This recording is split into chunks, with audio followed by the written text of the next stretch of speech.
Hello అండి, అందరికీ నమస్తే. అందరూ బాగున్నారా? నేను బాగున్నాను. అందరూ బాగుండాలని కోరుకుంటూ ఈరోజు వీడియోని అయితే చూసేద్దాం. ఈరోజు వీడియోలో పుదీనా రైస్ ఎలా చేసుకోవాలో చూద్దామండి. దీనికోసం నేను ఒక కట్ట పుదీనా తీసుకొని ఇలా వలిచేసుకొని శుభ్రంగా కడిగేసి మిక్సీ జార్లో వేసుకున్నాను.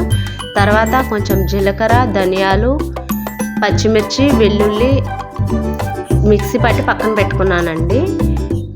తర్వాత పోపు కోసం కళాయి పెట్టేసి 2 స్పూన్స్ ఆయిల్, 2 స్పూన్స్ నెయ్యి వేసుకుంటున్నాను.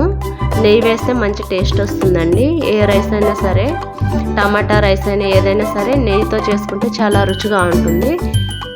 అందుకోసం నేను 2 స్పూన్స్ నెయ్యి, 2 స్పూన్స్ ఆయిల్ వేసాను. ఇదంతా వేడయ్యాక 1 స్పూన్ పచ్చెనగపప్పు, కొన్ని మినపప్పు, జీలకర్ర, ఆవాలు, పచ్చిమిర్చి ఆల్రెడీ మనం మిక్సీ పట్టేటప్పుడు వేసుకున్నాం కాబట్టి కారం కొంచెం చూసి వేసుకోవాలి కాబట్టి నేను కొంచెమే వేస్తున్నాను. కరివేపాకు, ఎండుమిర్చి, ఆనియన్స్ అన్నీ వేసి ఫ్రై చేసుకోవాలండి. ఈ ఆనియన్స్ ఆయిల్లో బాగా ఫ్రై అవ్వాలి.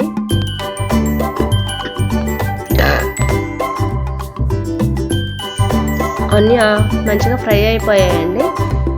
ఇప్పుడు 1 స్పూన్ అల్లం వెల్లుల్లి పేస్ట్ వేసుకోవాలి. ఇది కూడా పచ్చివాసన పోయే వరకు ఆయిల్లో కొంచెం వేపుకోవాలి.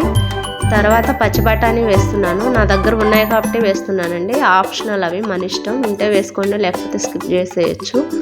ఇవన్నీ ఒకసారి కలిపేసుకున్నాక పసుపు, రుచికి తగినంత సాల్ట్ వేసి కలిపేసుకోవాలండి. ఒకసారి మంచిగా ఒకసారి కలిపేసుకున్నాక మనం ముందుగా మిక్సీ పట్టి ఉంచుకున్న పుదీనా పేస్ట్ని వేసి కలిపేసుకోవాలండి. ఈ పేస్ట్ కూడా ఆయిల్లో మంచిగా ఫ్రై అవ్వాలి, వేగిపోవాలి, పచ్చివాసన అంతా పోవాలి, మంచిగా చేసుకోవాలి. అప్పుడే మనకి మంచి టేస్ట్ వస్తుందండి పుదీనా రైస్. ఇప్పుడు ఆల్రెడీ పచ్చిమిర్చి వేస్తున్నాం కాబట్టి కారం చూసి మనం కొంచెం కారం యాడ్ చేసుకోవాలి. ఇదంతా కలిపేసుకున్నాక అన్నం ఉడికించి పక్కన పెట్టుకున్న అన్నం వేసి కలిపేసుకోవడమేనండి. ఎంతో రుచిగా ఉండే పుదీనా రైస్ రెడీ అయిపోయింది. ఈ వీడియో నచ్చితే లైక్ చేసి, షేర్ చేసి, సబ్స్క్రైబ్ చేయండి ఫ్రెండ్స్.